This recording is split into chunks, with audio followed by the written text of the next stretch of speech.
All right, this is Jenny White with Restore Oklahoma Public Education, and I'm sitting here with renowned history scholar David Barton. And I thought we'd just have a chat tonight about Common Core and your thoughts about Common Core and just anything kind of general that pops into your mind that you think parents particularly ought to know about Common Core. So let me just start out by asking you kind of what are some general thoughts about the Common Core? Well, when you look at it generally, you need to know what it is and what it's trying to do. There is an appeal for Common Core in a lot of areas. For example, I talked to some folks recently in several states, southern and midwestern states and western states, and they say, the Fordham Institute is considered the gold standard on rating the standards of states. I think that's nonsense, but that's what they consider gold standard. And they said, the Fordham Institute has rated Common Core as B standards, and our state has C standards. So we think we can improve academic rigor if we can get some better standards. And there's only 7 states in the United States that Fordham ranks as having A standards. So 43 states have what are considered to be inferior standards. You see the results, international testing, you see what has happened with America consistently coming in dead last or almost dead last or right in the bottom on all this academic testing. And so there's a lot of push. We're spending money like crazy. We're not getting our money's worth out of what we're getting. Last stat I saw was about 85–89% of parents don't feel like they're getting the money's worth for what they are spending, and we keep hearing more money, more money. So they're looking for other ways to do things, and Common Core has some appeal because of that. Common Core also has appeal because it was sold as not being a federal curriculum. It was the State Governors Association that decided to do this, so it's not federal curriculum. It may not be, but if it walks like a duck, quacks like a duck, sounds like a duck, looks like a duck, I'm going to call it a duck. It's not federal technically, but it is a national curriculum. And one of the ways you can tell is that the feds have put the carrot in front of there by saying, if you will adopt Common Core, we'll give you extra educational money over here in the federal level. We'll exempt you from certain provisions, No Child Left Behind. We'll give you all these federal waivers if you'll do Common Core. Now, if it was purely a state initiative, feds wouldn't care a thing about it, they'd stay out of it, but they're offering federal money if you'll take this state initiative. That's not good. So you can't technically call Common Core a federal initiative, but you can call it a national initiative. Let me ask you a question about that on that particular level.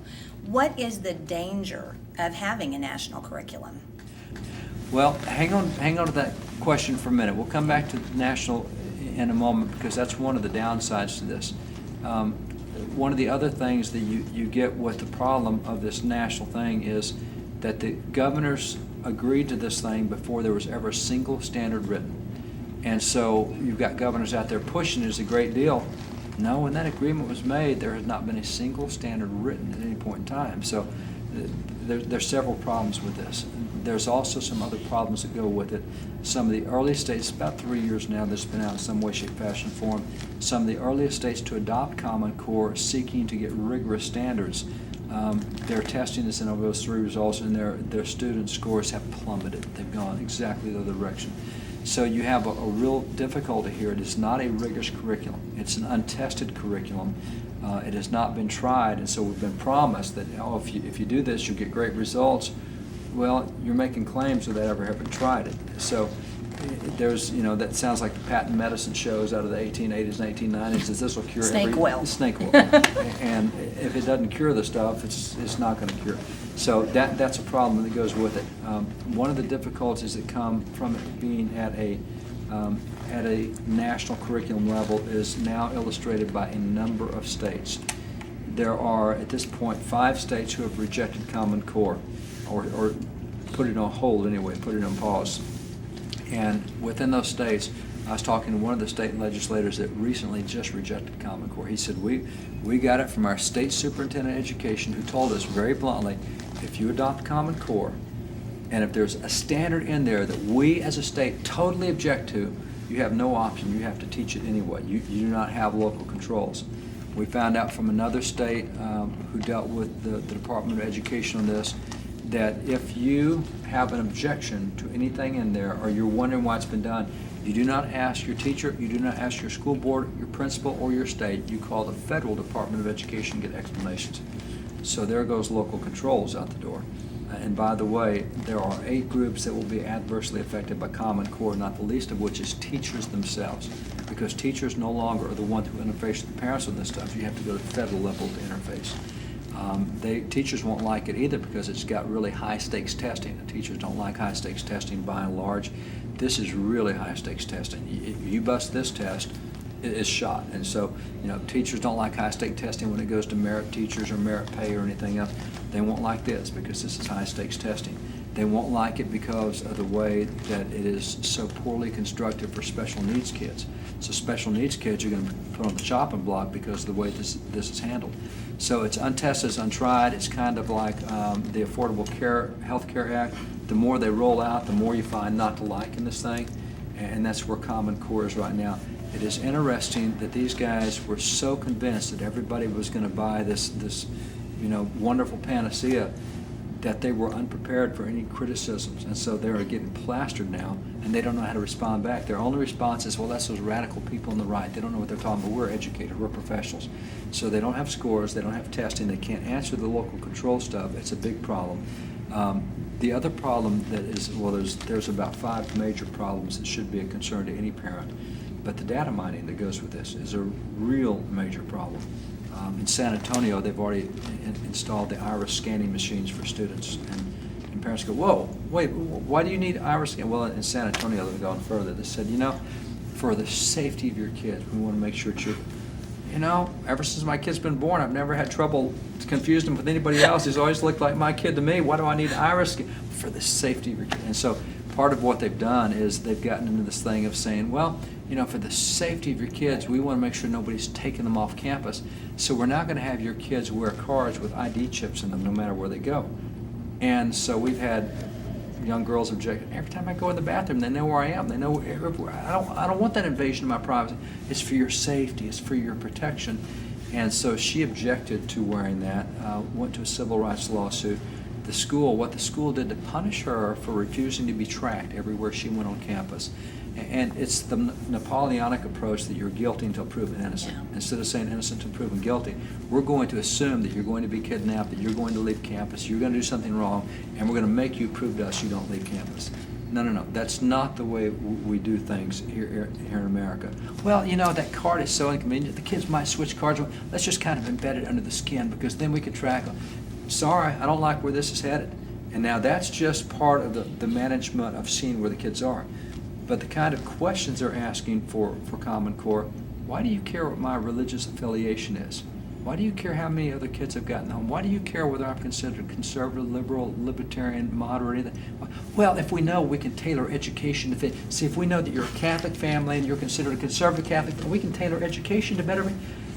No, I don't want the government having all that. So we're into all sorts of intrusive data collection. And their line is, but you can trust the federal government. Is that the same government that has the IRS that has just done? Is that the same government with the NSA stuff that we're now finding out? That's the one I can trust? See, conservatives have a healthy distrust of government, not because they don't like government. We think government is absolutely necessary. I think it's a biblical mandate. I think it's a constitutional mandate. I think there's a law of nature that mandates association of government. Absolutely necessary. But knowing what I know about the depravity of man, I know that power corrupts. And so I don't trust government with more power I give them. So I do believe in parental controls and local controls. I much more trust teachers than I do bureaucrats in the Department of Education, Washington, D.C. So that's some of the concerns that are out there that have to be dealt with, that have not been dealt with. And the more that comes out, it's really bad. And then as you get into the content of the standards, you find it's heavy indoctrination. For example, in the math area, they tell you what math things to teach, but they only give you a single example. And the math you have to calculate deals with global warming. We haven't had global warming in 16 years. So why are we indoctrinating kids with a view of anthropogenic global warming? Now, global warming occurs. We haven't had it in 16 years. But anthropogenic, that hadn't been proved at all. Not by anthropogenic means man-caused global warming. I mean, we got cycles, you bet. That's why we have averages. That's why in Texas we go from summers to 70 degrees and summers 120 degrees. I mean, it's averages. So you look at the examples they use to illustrate their content, and whether it's in the science standards, whether it's in the math standards, or the language arts standard, whatever they're doing, the examples tend to be very far left. And even in the literature area where they want you to read, half of it is classical literature, but half of it is contemporary things like executive orders of the president. Really? And that means as much as Moby Dick, and that means maybe as much as Last of the Mohicans and Pilgrim's Progress. And no. You need, and so the selections of what they have the kids doing clearly screams indoctrination. It absolutely screams indoctrination. It's not like choose something contemporary. It's like choose these contemporary things. So indoctrination is another problem that goes with this. So there are a lot of problems. Cost is another one. This is an unfunded federal mandate. Because see, Common Core, all the kids are going to have iPads. Now we got schools screaming they can't afford crayons for kids. Tell me you can afford an iPad for every kid, and who do you think is going to pay for that? That's coming more from us. So there's the unfunded mandate of this side. I mean, I can just keep going through problems that keep coming up. But on the surface, they keep saying, oh, this is good stuff. I was just talking to one state in the Midwest that's saying, you know, we really are under pressure because there's these 7 states that have the A standards and Common Core is B. We're a C state. We're a legislature saying, well, let's at least move up to B. And it's a timeout. If you want to do something, why don't you choose one of the 7 A standards? Texas has A standards. Why choose a B when you can choose an A? Take the Texas standards instead of the Common Core standards, because that's at least a step in the right direction, and you don't get the indoctrination. I know, because I helped write the Texas standards. I was one of the 6 guys that was the expert reviewers on that thing and helped put that together. I know what we got in there, and it's not indoctrination. It is a lot of Constitution, it is a lot of history, it is a lot of faith, it's a lot of things that people believe in by a huge majority of numbers, polling-wise, which is not in Common Core. So choose any of the 7 states that are A rather than choose a B standard. If the pressure is to move your state up to the A standard, don't stop at a B, go for an A. So there's a lot of ways to respond to what's out there, and I think that Common Core is in serious trouble. Not only have we had 5 states say we don't want to be part of this next year we'll have 11 states vote on it. And the fact that many states are even voting on whether to take federal money or voting whether to be part of the program tells you they're getting a lot of pressure. Well, and there's pushback in just about every state, Every even state. I think that I know of And it's right not now. organized. There's pushback, correct. It's just a parents, grassroots. It's parents popping up and saying, Correct. whoa, we've looked at this. This is not a good deal. And so that's healthy. And if we can get all those groups together, this is an unstoppable train coming down the track. Because to have that much pressure coming from people who are just doing it because of what they themselves read and what they themselves see and care about, and that's good stuff. You know, you're kind of moving this direction, so let me take a second to ask you here now. We have been working on this in Oklahoma since 2010, and we are always confronted by people who say, but I don't know what to do. I mean, what are we supposed to do about this? I do think that there is a solution to the problem, you know, other than pitchforks and torches, Oh, yeah. which we're moving toward that direction, I think, quickly. But what do you consider to be, you know, some of the things that in states, and particularly in Oklahoma, we could do to kind of push back against this initiative?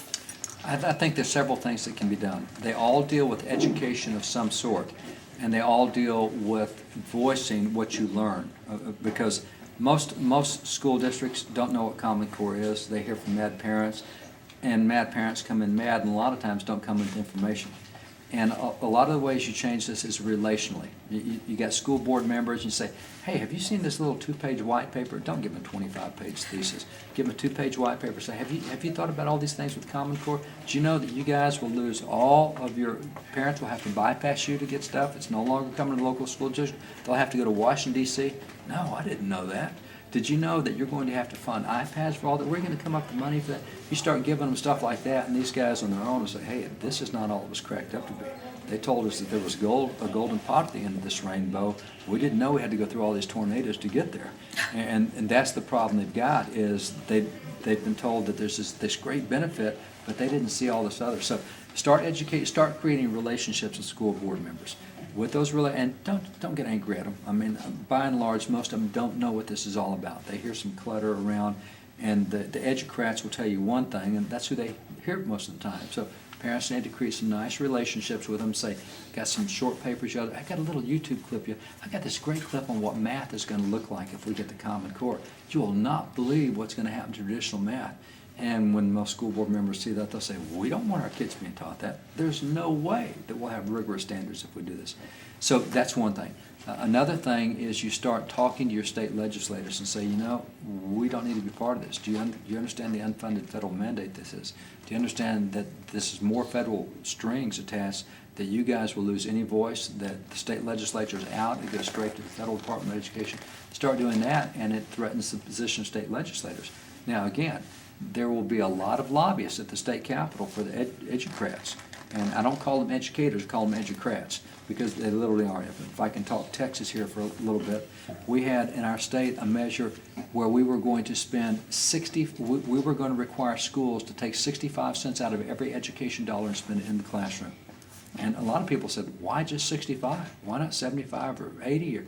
But that was defeated in Texas, a conservative state, because we found out that in school districts like Dallas and San Antonio and Fort Worth and large cities, there was one administrator for every teacher, 1-to-1 ratio, administrators to teachers. Now, if you put 65 cents in the classroom, you're going to have to get rid of about half those administrators, because then you got a 2-to-1 ratio. It's a 1-to-1 ratio. And then those guys, they will take a day off in the middle of school on state dollars and go to the legislature to lobby legislators on why you don't want to do this. This is a bad deal. So we're actually paying our school administrators to go lobby against us with our own dollars, which is why Texas introduced a bill that said you can't use state-funded positions to lobby. But nonetheless, that's what you're going to find here. You're going to have educrats, you're going to have guys who have only been told one side of the story. They're going to be working on legislators. So you can't get mad at legislators either. You got to understand Proverbs 18:17 says one side sounds good until somebody tells the rest of the story. You got to understand they got professional lobbyists who are really good at what they do, who will keep these legislators informed. You got to come in cogently on the other side with some good arguments. Bible says a soft answer breaks the most bone-like resistance. To be humble, be entreated, say, you may not have seen this. I got a YouTube clip for you here. I got a white paper.